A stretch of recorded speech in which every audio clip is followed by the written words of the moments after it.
Hello everyone, চলে এসেছি নতুন একটা ব্লগ নিয়ে। আজ আমি তোমাদেরকে নিয়ে যাবো সম্পূর্ণ ভিন্ন রকমের একটা জায়গায়। আজ আমি চলে এসেছি গালিব স্ট্রিটে। গালিব স্ট্রিটে প্রত্যেক রবিবার সকাল থেকে বিকেল পর্যন্ত গাছের হাট বসে। তো আজ আমি তোমাদেরকে এই গাছের হাটটাকেই ঘুরিয়ে দেখাবো। গাছপ্রেমী মানুষদের জন্য এটা কোনো স্বর্গের থেকে কম নয়। গাছপালা কেনাকাটা শেষে আমরা চলে গিয়েছিলাম পাশে বাগবাজার ঘাটে ঘুরতে। বৃষ্টি পড়ছে, গঙ্গার পাশে না এলে হয়? এত সুন্দর দৃশ্য তো দেখতেই হবে। তো তোমরা যদি যেতে চাও গালিব স্ট্রিটে, তাহলে শিয়ালদা থেকে যে কোনো বাগবাজারগামী বাসে করে যেতে পারো।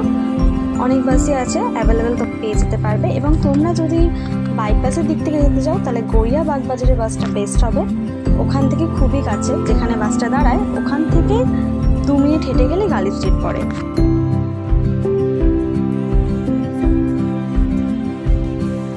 আজকের জন্য এতটাই। আবার দেখা হবে নতুন কোনো ব্লগে। টাটা।